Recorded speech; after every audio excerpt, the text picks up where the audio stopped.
नमस्कार, मी प्राजक्ता आणि आता सगळीकडे वॉरग्रस्त अशी परिस्थिती सुरू आहे आणि त्याच्यामुळे सगळ्यांच्या घरी गॅस सिलेंडरची खूपच मोठी प्रॉब्लेम उभी राहिलेली आहे। सगळीकडे बघेल तिथं LPG गॅस मिळत नाहीये। मग कोणी इंडक्शन करतंय, कोणी एअर फ्रायर, कोणी कन्व्हेक्शन। पण मी तुमच्यासाठी आज खास एक अशी विष्णू ऊर्जा म्हणून चूल घेऊन आली आहे आणि ही चूल जी आहे याला वरांड्यामध्ये गॅलरीमध्ये पेटवायची गरज नाही। आपल्या नेहमीच्या कट्ट्यावर आपण ह्या चुलीसाठी जागा करू शकतो आणि अगदी कमी स्वस्त दरामध्ये आपल्याला आपला पूर्ण स्वयंपाक तयार होऊ शकतो। ते कसं हे मी तुम्हाला आज दाखवणार आहे। याच्यामध्ये खूप काही पॉइंट्स आहेत अशी, म्हणजे एक तर वोकल फॉर लोकल, जसं आपल्या देशात ज्या गोष्टी बनतात त्याला मी कायम प्राधान्य देते। आपलं पूर्ण चॅनल जे आहे ते सगळ्यात जास्त homemade products, Indian made in India products ह्या गोष्टींना फार जास्त आपण पुश करतो, बूस्ट करतो। कारण की तो पैसा जो आहे, जो आपल्या देशाचा आहे, तो आपल्याच देशामध्ये राहतो। बाहेरच्या देशाला आपण आपला पैसा देत नाही। तर त्यासाठी ही सगळ्यात चांगली आयडिया आहे की आपण अशा पद्धतीचे जे आपल्या देशात तयार होणाऱ्या काही चूल असतील, काही प्रोडक्ट असतील ते आपण नक्कीच वापरले पाहिजे। पण आता LPGची जी सगळ्यांना प्रॉब्लेम आलेला आहे, सिलेंडर मिळत नाही आहे, तर त्याच्यासाठी आपण घरात ही एक चूल आणली तर 1 तासात आपला पूर्ण स्वयंपाक तयार होऊ शकतो। डिटेलमध्ये दाखवणार आहे मी तुम्हाला की ही चूल कशी पेटवायची, याचे काय काय पार्ट्स आपल्याला मिळणार आहेत आणि कशा पद्धतीने आपण स्वयंपाक बनवू शकतो। चला करूया सुरुवात। हे आपली विष्णू ऊर्जा चूल। आता तुम्ही इथं पहिला बॉडी बघा, हे मेटल बॉडी आहे आणि ह्याला बाहेरून तेवढं ही स्टीलची बॉडी तयार केलेली आहे। वरती जी आपला जो मेन पार्ट आहे जिथं आपली चूल पेटणार आहे तो स्टीलचा आहे, आतलं सगळं MS म्हणजे लोखंडाचं आहे। आणि ह्याला ना त्यांनी असं एक खाली स्टँड दिलेला आहे।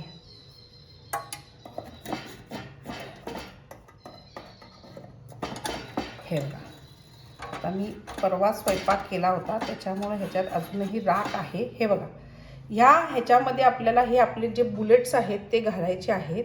हे असं एक त्यांनी देतात आपल्याला ह्याच्याबरोबर। हे बघा, हे असं वायर ह्याला हँग करून आपण वर घेऊ शकतो, म्हणजे ही वरची राख जी आहे ती तुम्हाला काढायची असेल तर, आणि ही अशी आत ढकलू शकतो। ओके, आता ह्याच्याबरोबर काय काय येतं तर इथं बघा, हा त्याचा चार्जर आहे। आता हे कशाला लागणार आहे आपल्याला, याचा चार्जर हा आहे आणि ही आहे आपली बॅटरी। आता ह्या बॅटरीवर हा फॅन चालतो। इथं बघा तुम्ही, हां आता तुम्ही नेहमी जेव्हा आपण आपल्या गावाकडच्या चुली बघतो तर त्याला ना आपण कायम व्हेंटिलेशनसाठी ते एक असं धूर, आपण त्याला काय म्हणतात मला नाव नाही माहिती, पण ते अशी पाईप सारखी असते, त्या पाईपने आपण त्याला असं फुंकर मारतो, फुंकणी म्हणतात त्याला, फुंकर मारतो आणि फुंकर मारल्यानंतर त्याच्यामध्ये हवा जाते आणि मग आपलं जो चूल आहे ती एकदम जोरात पेटते।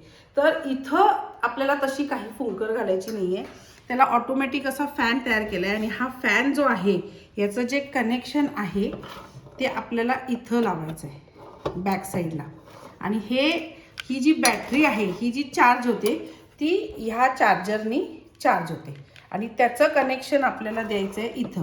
हे कधी द्यायचं, जेव्हा चूल पेटवायची नसते तेव्हा हे आपण चार्ज करून ठेवायचं, आणि जेव्हा आपली चूल चार्ज होते म्हणजे हे बॅटरी चार्ज होते त्याच्यानंतर चार्जर बाजूला आणि बॅक साईडला हे असं लावायचं आणि हे बटन फिरवलं की हा फॅन चालू। पहिला एक वरती ठेवायचं म्हणजे चूल पेटते, नंतर तुम्हाला जर फ्लेम जास्त हवी असेल तर तुम्ही हे चेंज करत जाऊ शकता। हां, आता ह्याच्याबरोबर चूल पेटते कशी, आता तुम्हाला लाकडं गोळा करून आणायची गरज नाही आहे। आपण ह्याच्यासाठी बायोफ्युएल तयार केलेलं आहे। हे असे बुलेट्स मिळतात, हे बघा, आणि हे बुलेट्स खूपच ऑर्गॅनिकरित्या तयार होतात। याच्यामध्ये आपला जो पाला पाचोळा जो रोज झाडांचा बाहेर पडतो तो सगळा गोळा केला जातो, सुकलेला तो छान सुकवतात, त्याच्यामध्ये शेण आणि काही अगदी ऑर्गॅनिक केमिकल्स घालून हे बुलेट्स तयार करतात आणि ह्या बुलेट्सची किंमत आहे 20 रुपये किलो.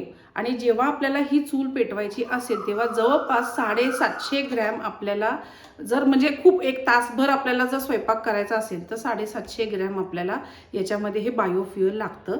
बायोफ्युएल कितपर्यंत भरायचं इथं बघा, ही जी जाळी दिलेली आहे ना, ह्याच्या इथं नाही टाकायचं आहे, टाकायचं आहे इथे. पण ह्या जाळीचा अंदाज घेऊन आपल्याला हे बायोफ्युएल ह्याच्यामध्ये घालायचं.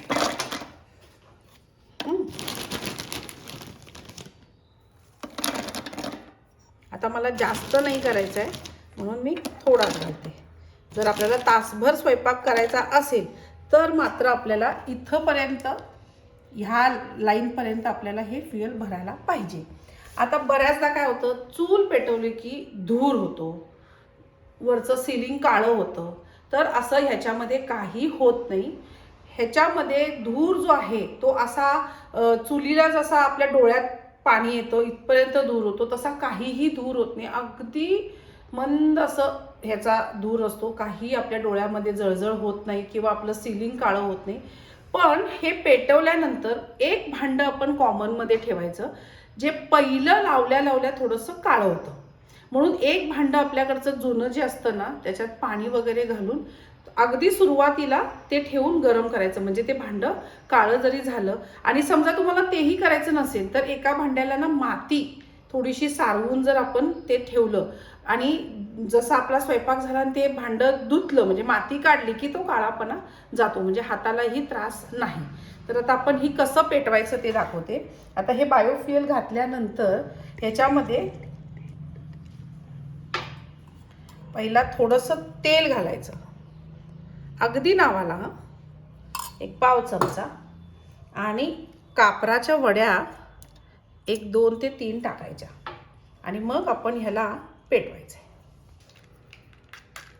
आता अशी एक कागदाची सुरळी करायची आणि हे पेटवायचं. आणि आपण जे कापराच्या वड्या ठेवल्या होत्या त्याला लावायचं. इथं फॅन बघा मी 1 वर ठेवलेला आहे. आता इथं बघा कापूर घातल्याबरोबर लगेच हे असं पेटतं. 1-2 सेकंद त्याला छान पेटू दे. आता इथं बघा किती छान फ्लेम आलेली आहे. हां, आता तुम्ही म्हणाल की ह्याला नॉब कुठे आहे, म्हणजे गॅस मोठा लहान करायचा.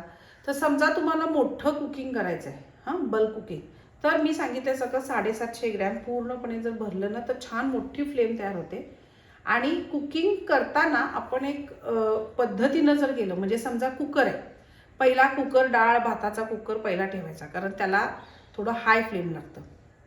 ते झाल्यानंतर भाज्या फोडण्या घालून घ्यायच्या, आमटी फोडणी घालून घ्यायची. मग त्याची फ्लेम थोडीशी कमी झालेली असते, त्यावेळेला त्याच्यावरती चपाती, भाकरी. आता इथं बघा ह्याच्यासोबत आपल्याला हा असा तवा पण मिळतो, ज्याला हा असा स्टँड आहे. आणि ह्याला काय करायचं, स्वच्छ घासून तेल लावून प्लॅस्टिकच्या पिशवीमध्ये ठेवून टाकायचं, म्हणजे झुरळ विरळ येत नाहीत. नाही तर काय होतं, तेलाच्या वासाने झुरळ येतात. म्हणून याला प्लॅस्टिकच्या पिशवीत घालून ठेवायचं. 2-3 दिवसानंतर छान ते सीझन झाल्यानंतर हा तवा आपण भाकरीसाठी किंवा चपातीसाठी वापरू शकतो. ह्याला असा प्रॉपर स्टँड त्यांनी दिलेला आहे, इथं तुम्ही बघू शकता मागच्या बाजूनी. नाही तर तुमच्याकडे जो पण भाकरीचा तवा वगैरे असेल तो सगळा तुम्ही ह्याच्यामध्ये वापरू शकता. आता तुम्ही फ्लेम बघा किती छान आलेली आहे.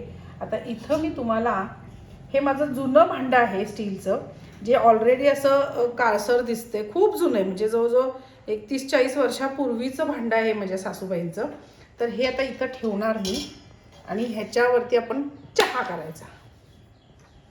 तर इथं मी पाणी ठेवलेलं आहे, याच्यामध्ये पहिला 2 चमचे साखर आणि चायपत्ती. मला कडक चहा आवडतो. तर हे छान उकळू दे, मग पुढची प्रोसेस.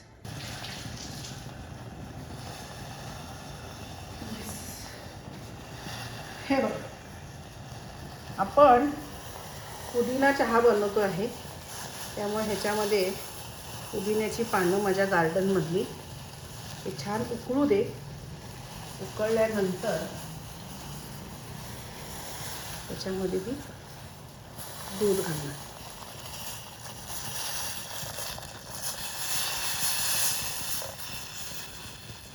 आता बघा मी इथंच थांबलेली आहे, चूल पेटती आहे. काहीही आपल्याला गरम असं काही खूप चूल म्हटलं की कसं एक धूर होतो किंवा काळं काळं होतं, वरती काही होत नाही. तुम्ही इथंही बघू शकता, चेक करू शकता की कुठेही धूर नाही आहे. आणि ही जी बॉडी त्यांनी केलेली आहे ही तर तुम्ही चेक करा, ही ह्याच्यासाठी केलेली आहे की ही चूल एवढी पेटली आहे आणि मी हात लावते आहे, पण हे अजिबात गरम लागत नाही आहे.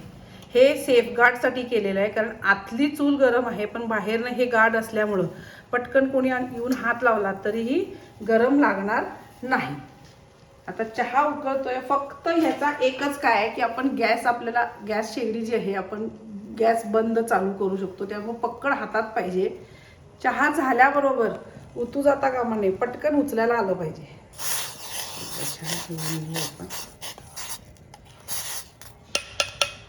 चहा छान उकळलेला आहे. आता मी हा छान गाळून घेते. आता बऱ्याचदा काय होतं की आपण जेव्हा चहा गॅस स्टोवर करतो त्यावेळेला आपण गॅस बारीक मोठा करून त्याला आणि जरा उकळू शकतो, पण इथं तशी सोय नाही आहे. मग काय करायचं, जरा पक्कड घेऊन थोडंसं उचलायचं, थोडंसं ढवळून घ्यायचं, पुन्हा चुलीवर ठेवायचं, म्हणजे उकळतो पण आणि बाहेर पण पडत नाही. आता तवा ठेवणार आणि ह्याच्यावरती मी ब्रेड भाजणार, म्हणजे तुम्हाला कळेल की तव्याचा पण वापर कसा होतो. बंद थोडंसं छान घरावी तूप असं लावते आणि ह्याला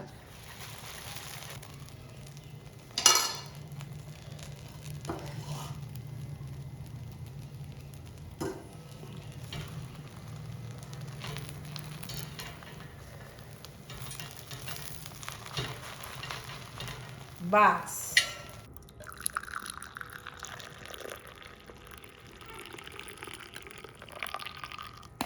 आता आणखीन एक आयडिया सांगते.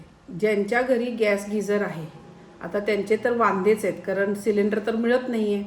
अशा वेळेला जर ही चूल तुम्ही घेतली, ती सकाळी पेटवली, त्याच्यावर पाणी ठेवलं, पाण्याचं भांडं, मस्तपैकी तुमच्या आंघोळी होऊन जातील.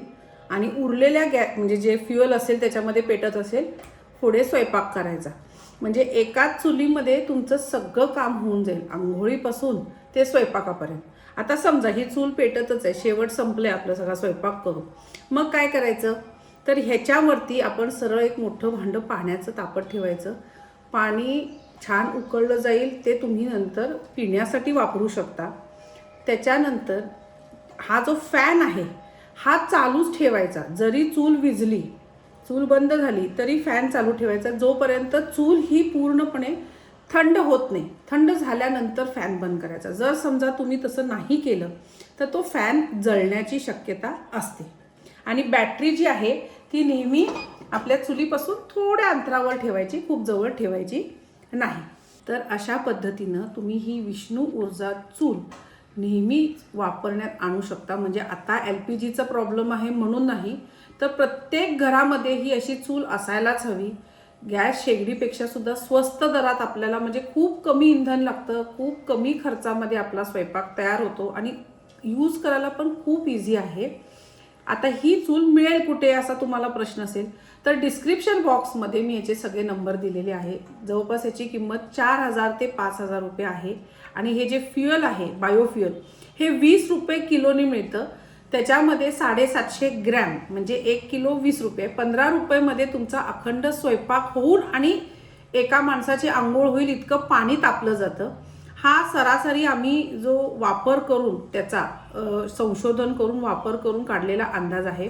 मग तुम्ही किती स्वयंपाक करता, तुमचं स्वयंपाकाचं प्रमाण किती, त्याच्यावरती बाकीच्या गोष्टी डिपेंड आहेत. खाली डिस्क्रिप्शन बॉक्समध्ये याचे नंबर दिलेले आहेत. रनरवरती सुद्धा ह्यांचा नंबर जात आहे, त्यांना कॉल करा. आणि काही डिटेल्स हवे असतील तर तेही मी तुम्हाला सांगेन. नक्की बघत राहा मास्टर रेसिपीज. ही ऊर्जा चूल नक्की घरी आणा आणि आणल्यानंतर आवडते का ते नक्की सांगा कमेंट्समध्ये. लाईक करा, शेअर करा आणि सबस्क्राईब करायला अजिबात विसरू नका. Master recipes. बाय.